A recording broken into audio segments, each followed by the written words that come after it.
नमस्कार दोस्तों, एक बार फिर से स्वागत है आपका द करियर्स अकेडमी मुरैना में। आज आपके लिए बायोलॉजी का अगला सेट लेकर आया है, तो इसे हम डिस्कस करते हैं। पूरा क्वेश्चन आपको सारे क्वेश्चंस कवर करने हैं और साथ में ही आपको जो भी आपके राइट आंसर हो उनको आपको राइट आंसर भी आपको साथ ही साथ लिखने हैं कमेंट बॉक्स में, और लास्ट में आपको अपना स्कोर भी टाइप करना है, यानी कि आपका स्कोर कितना रहा है। तो शुरू करते हैं। पहला क्वेश्चन है कि पुरुषों में वृषण कोष शरीर के बाहर क्यों होता है। तो पुरुषों में जो वृषण कोष है शरीर के बाहर क्यों होता है? ऑप्शन है आपके शुक्र वाहिका की उपस्थिति के कारण, शुक्राणु निर्माण के लिए सामान्य शरीर के तापमान की तुलना में कम तापमान की आवश्यकता होती है, शुक्राणु निर्माण के लिए सामान्य शरीर के तापमान की तुलना में अधिक तापमान की आवश्यकता होती है, पेट के भागों में पाए जाने वाले विशेष ऊतकों के कारण।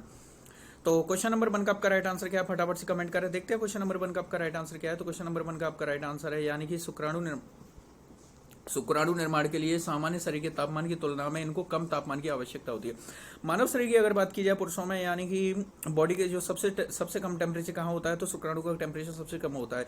मानव शरीर की अगर बात करते हैं तो मानव शरीर का टेम्परेचर कितना होता है, 37 डिग्री होता है, और इस 37 डिग्री से आपका 2 से लेकर 3 डिग्री सेल्सियस जो है शुक्राणु का टेम्परेचर कम होता है। इसी वजह से ये बॉडी से बाहर पाए जाते हैं।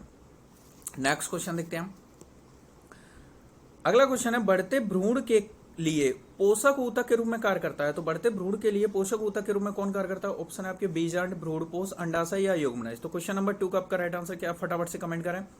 तो क्वेश्चन नंबर 2 का राइट आंसर क्या है? तो इसका राइट आंसर है आपका भ्रूणपोष, यानी कि भ्रूणपोष जो है बढ़ते हुए भ्रूण के लिए पोषक तत्व के रूप में ऊर्जा के रूप में पोषक तत्व के लिए कार्य करता है। नेक्स्ट क्वेश्चन देखते हैं। क्वेश्चन नंबर 3 है आपका, डॉक्टरों के थर्मामीटर का आविष्कार किसने किया? तो जो डॉक्टरी थर्मामीटर इसका आविष्कार किसने किया? तो ऑप्शन है आपका एडिसन, फ़ारेनहाइट, गैलीलियो या इनमें से कोई नहीं। तो क्वेश्चन नंबर 3 का राइट आंसर क्या है, फटाफट से कमेंट करें। तो देखते हैं क्वेश्चन नंबर 3 का आपका राइट आंसर क्या है। तो क्वेश्चन नंबर 3 का आपका राइट आंसर है फ़ारेनहाइट, यानी कि इसके द्वारा फ़ारेनहाइट के द्वारा जो है डॉक्टरी थर्मामीटर का आविष्कार किया गया था, और इन्हीं के सम्मान में जो है इसकी जो है डिग्री, यानी कि इसका जो मापक है फ़ारेनहाइट के नाम पर ही रखा गया है। और अगर मानव यानी कि मानव शरीर की अगर बात की जाए कि फ़ारेनहाइट में मानव शरीर का जो टेम्परेचर कितना होता है, तो 98.6 डिग्री फ़ारेनहाइट होता है। और अगर सेल्सियस में बात की जाए तो सेल्सियस में कितना होता है, 37 डिग्री सेल्सियस होता है। और केल्विन में अगर बात की जाए तो केल्विन में होता है आपका 310 डिग्री, इस पर डिग्री नहीं लगाया जाता है, 310 केल्विन होता है। अब आपको कमेंट बॉक्स में बताना है, यानी एक चौथा पैमाना भी होता है जिसको र्यूमर कहते हैं, यानी र्यूमर में मानव शरीर का टेम्परेचर कितना होता है, ये आपको कमेंट बॉक्स में बताना है। नेक्स्ट क्वेश्चन देखते हैं। क्वेश्चन नंबर 4 है, वास्तविक चित्रण के आधार पर किसने मानव शरीर की सटीक व्याख्या की है? तो मानव शरीर की सटीक व्याख्या किसने की है? ऑप्शन है आपका बेसालियस, न्यूटन, कोपरनिकस या हार्वे। तो क्वेश्चन नंबर 4 का आपका राइट आंसर क्या है? तो क्वेश्चन नंबर 4 का आपका राइट आंसर है एंड्रियास बेसालियस के द्वारा जो है मानव शरीर की सटीक व्याख्या की गई है। और न्यूटन को आपको बताइए कि इनके द्वारा गति के नियम दिए गए। विलियम हार्वे की अगर बात की जाए तो उन्होंने ब्लड सर्कुलेशन की खोज की थी। क्वेश्चन नंबर 5 देखते हैं। निम्नलिखित में से कौन गर्म पानी के कुंडों, गहरे समुद्र, तप्त कंदराओं, अंटार्कटिका की बर्फ जैसे जीवन यापन हेतु जटिल निवास स्थानों में भी निवास कर सकता है? तो कौन है? ऑप्शन है आपके विषाणु, जीवाणु, अमीबा, यूग्लिना। तो क्वेश्चन नंबर 5 का आपका राइट आंसर क्या है, फटाफट से कमेंट करें।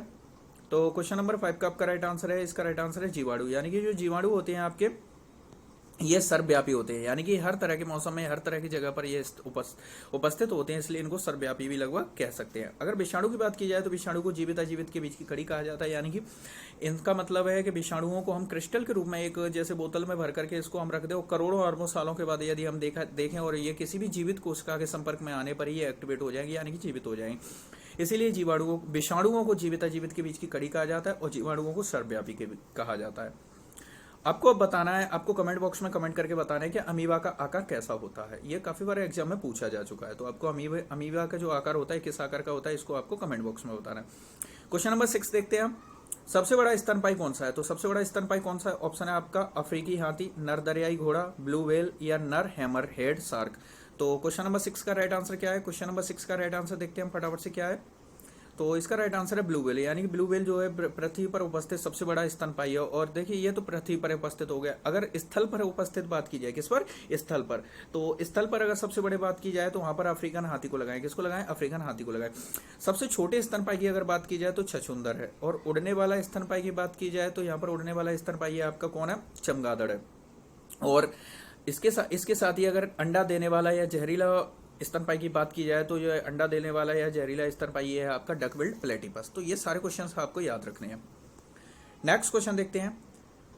क्वेश्चन नंबर 7 है, उस वाहिनी का नाम बताइए जो पुरुषों के प्रसरण से निकलती है और शुक्राणु को शरीर में ले जाती है। तो क्या नाम है इसका? अधिवृषण, सबलनीय वाहिनी, शुक्रवाहिका, मूत्रवाहिनी। तो क्वेश्चन नंबर 7 का आपका राइट आंसर क्या है? फटाफट से कमेंट करें। तो क्वेश्चन नंबर 7 का आपका राइट आंसर है यानी कि शुक्रवाहिका। प्रसरण से निकलती है जो वो शुक्राणु को ले जाने कार्य करती है, उसको शुक्रवाहिका कहा जाता है। क्या कहते हैं उसको? शुक्रवाहिका कहा जाता है। नेक्स्ट क्वेश्चन देखते हैं। क्वेश्चन नंबर 8 है शुक्राणु अस्थायी रूप में रखे जाते हैं। तो शुक्राणुओं को अस्थायी रूप में कहाँ रखा जाता है? ऑप्शन आपका शुक्रवाहिका, मूत्राशय, अधिवृषण या वास एफरस में। तो क्वेश्चन नंबर 8 का आपका राइट आंसर क्या है? तो क्वेश्चन नंबर 8 का राइट आंसर क्या है? तो इसका राइट आंसर है अधिवृषण। क्या कहते हैं इसको? अधिवृषण कहा जाता है। इसके साथ ही आपको कमेंट बॉक्स में कमेंट करना है कि जो पुरुषों की जो नसबंदी होती है उसको किस नाम से जाना जाता है। नेक्स्ट क्वेश्चन देखते हैं। इनमें से कौन सा मनुष्यों में पुरुष प्रजनन अंग का हिस्सा नहीं है? तो यानी पुरुष प्रजनन अंग का हिस्सा कौन नहीं है? ऑप्शन है आपका शुक्रवाहिका, गर्भाशय नाल, गर्भाशय या अंडाशय। तो क्वेश्चन नंबर 9 का आपका राइट आंसर क्या है? तो क्वेश्चन नंबर राइट का आपका राइट आंसर है इसमें क्या है? गर्भाशय। क्या नहीं है? गर्भाशय जो है, जो गर्भाशय जो होती है मनुष्य में, जो है पुरुष प्रजनन अंग का हिस्सा नहीं है। ये महिलाओं यानी कि जो मादा प्रजनन अंग का हिस्सा होता है। और इससे ऊपर अभी आपसे क्वेश्चन पूछा था कि यानी कि जो पुरुषों की जो नसबंदी उसको किस नाम से जाना जाता है? तो उसका राइट आंसर है आपका वैसोक्टोमी नाम से जाना जाता है। किस नाम से जाना जाता है? वैसको। यहाँ पर क्या है? पुरुषों के यहाँ पर जो वृषण से जुड़ी हुई यहाँ पर एक वास डिफरेंस नाम की एक नस होती है जिसको काट दिया जाता है, तो इसीलिए इसको वैसको काटने को ही वैसेक्टोमी के नाम से जाना जाता है। क्वेश्चन नंबर 10 को देखते हैं। निम्नलिखित में से कौन सा मानवों में पुरुष प्रजनन प्रणाली का हिस्सा नहीं है? तो पुरुष प्रजनन प्रणाली का हिस्सा कौन नहीं है? ऑप्शन है आपका अंडकोश, अंडाशय, शुक्रवाहिका या वृषण। तो क्वेश्चन नंबर 10 का राइट आंसर क्या है? तो इस क्वेश्चन का आपका राइट आंसर है यानी कि इसका हिस्सा कौन नहीं है? अंडाशय, ओवरी। कौन नहीं है? अंडाशय यानी ओवरी। ये किसका हिस्सा होता है? ये मादा जनन अंग का हिस्सा होती है मानव में। क्वेश्चन नंबर 11 देखते हैं। कुछ पौधों की जड़ों, उपजी और पत्तियों की प्रक्रिया के माध्यम से नए पौधों में विकसित होती है, तो इसको क्या कहा जाता है? विखंडन, एकाधिक खंडन, वनस्पति प्रचार या उत्थान। तो क्वेश्चन नंबर 11 का आपका राइट आंसर क्या है? तो क्वेश्चन नंबर 11 का आपका राइट आंसर है वनस्पति प्रचार। किस नाम से जाना जाता है इसको? वनस्पति प्रचार के नाम से जानते हैं। नेक्स्ट क्वेश्चन देखते हैं। क्वेश्चन नंबर 12 है पौधे प्रजनन की किस विधि द्वारा उत्पन्न होते हैं जिसमें आनुवांशिकीय रूप से जनक के सभी गुण पौधे में होते हैं? तो ये कौन सी विधि होती है आपकी? वर्गी जनन, विखंडन, पुनर्जनन या यौन प्रजनन। तो क्वेश्चन नंबर 12 का आपका राइट आंसर क्या है? तो इस क्वेश्चन का आपका राइट आंसर ये है वर्गी जनन। क्या होता है इसको? वर्गी जनन जो होता है इसमें जो है आनुवांशिक रूप से जनक के सभी गुण उपस्थित होते हैं। नेक्स्ट क्वेश्चन देखते हैं। क्वेश्चन नंबर 13 है आपका। निषेचन के बाद बीज में विकसित होता है। क्या विकसित होता है? वर्तकाग्र, अंडाशय, बीजांड या अंडप। तो क्वेश्चन नंबर 13 का राइट आंसर फटाफट से कमेंट करें।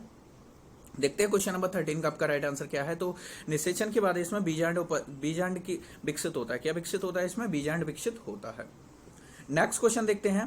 तने के जरिए फैलता है। तो तने के जरिए फैलता है। क्या फैलता है? तो ब्रायोफाइलम, गुलाब, इमली या ब्रायोफाइला। तो तने के जरिए कौन फैलता है? तो आप सभी को पता होगा जो गुलाब होता है इसकी कटिंग करके यानी कि ऊपर का हिस्सा जिसको कलम शब्द आम भाषा में कलम शब्द इस्तेमाल किया जाता है यानी कलम करके लगाया जाता है, तो ये क्या है कि तने के जरिए फैल जाता है। नेक्स्ट क्वेश्चन देखते हैं। क्वेश्चन नंबर 15 है आपका। पार्थेनोकार्पी को किसके रूप में परिभाषित किया जाता है? तो निषेचन के साथ जड़ों का विकास, निषेचन के साथ फलों का विकास, निषेचन के बिना जड़ों का विकास, निषेचन के बिना फलों का विकास। तो क्वेश्चन नंबर 15 का राइट आंसर फटाफट से कमेंट करें। देखते हैं क्वेश्चन नंबर 15 का राइट आंसर क्या है? तो क्वेश्चन नंबर 15 का राइट आंसर है यानी निषेचन के बिना निषेचित फलों का जो निर्माण होता है इनको अनिषेक फलन यानी कि पार्थेनोकार्पी कहा जाता है। हिंदी में अनिषेक फलन कहते हैं। क्वेश्चन नंबर 16 देखते हैं। मेंडल ने किस आधार पर युग्मकों की शुद्धता का नियम दिया था? किस आधार पर दिया था? पश्व संकरण यानी कि बैक क्रॉस, द्वै संकरण यानी कि डिहाइब्रिड क्रॉस, परीक्षण संकरण यानी टेस्ट क्रॉस और एक संकरण यानी गोनोहाइब्रिड क्रॉस। तो क्वेश्चन नंबर 16 का राइट आंसर फटाफट से कमेंट करें। देखते हैं क्वेश्चन नंबर 16 का राइट आंसर क्या है? तो क्वेश्चन नंबर 16 का राइट आंसर है एक संकरण यानी गोनोहाइब्रिड क्रॉस के आधार पर जो है युग्मकों की शुद्धता का नियम दिया था मेंडल ने। और इन्होंने किस पर अपने प्रयोग किए थे? तो इन्होंने सभी अपने प्रयोग किए थे पाइजम सटाइवम यानी कि जो मटर होती है उसका आपका वैज्ञानिक नाम है पाइजम सटाइवम, इस पर ही किए थे।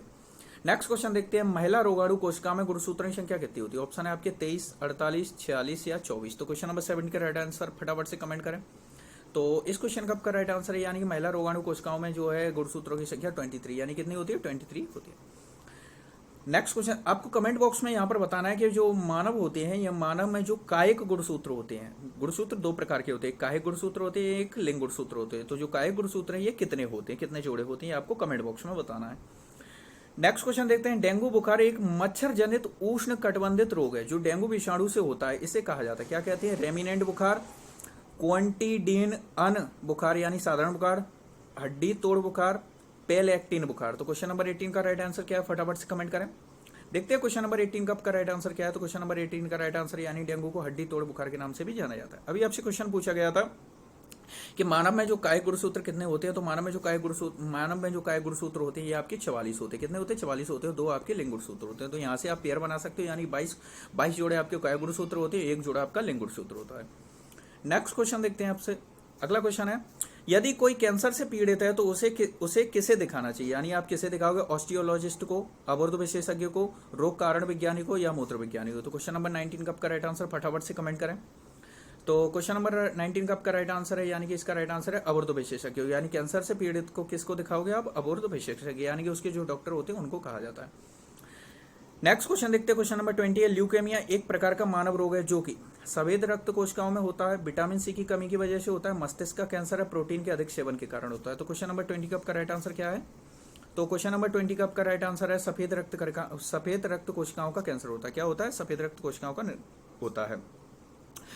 और जो मानव मस्तिष्क कैंसर होता है इसको ब्रेन ट्यूमर के नाम से आप जानते ही हो। विटामिन की कमी से, यानी विटामिन की कमी से तो देखिए काफी चीज हो जाती है, यानी बॉडी का विकास नहीं हो पाता। प्रोटीन के अधिक सेवन की वजह से जो है जनन क्षमता में कमी आ जाती है।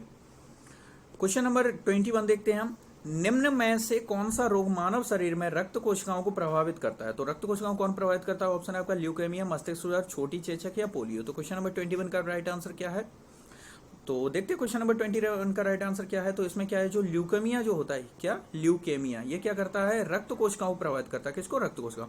मस्तिष्क ज्वर आप सभी जानते ही हो, छोटी चेचक को भी जानते हो। पोलियो, छोटी चेचक में क्या होता है? पूरा शरीर यानी कि त्वचा प्रभावित होती है। पोलियो में संपूर्ण शरीर प्रभावित होता है। मस्तिष्क ज्वर की बात की जाए तो इसमें मस्तिष्क को प्रभावित किया जाता है।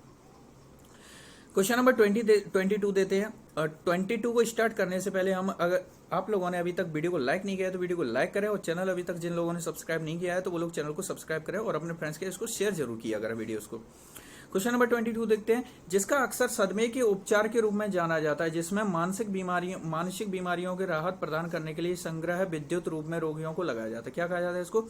EMG इलेक्ट्रोमायोग्राफी, ECG इलेक्ट्रोकार्डियोग्रामी, EEG इलेक्ट्रोएन्सेफेलोग्राफी और ECT इलेक्ट्रोकन्वल्सिव थेरेपी। तो किसका प्रयोग किया जाता है? तो क्वेश्चन नंबर 22 का राइट आंसर क्या है?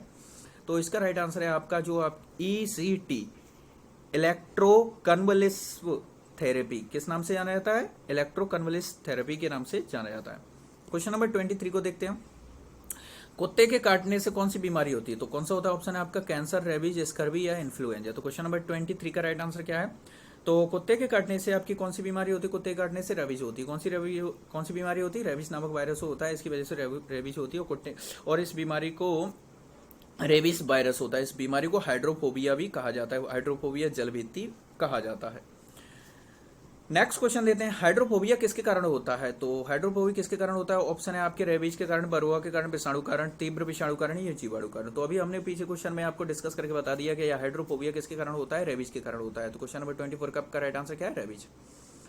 नेक्स्ट क्वेश्चन देखते हैं। क्वेश्चन नंबर 25, निम्नलिखित में से कौन सा तीव्र उठरांत्र संबंधी संक्रमण पैदा करने वाला एक जल जनित रोग है? तो जल के द्वारा होने वाला रोग कौन है? आपका हैजा, निमोनिया, रेबीज, कुष्ठ रोग।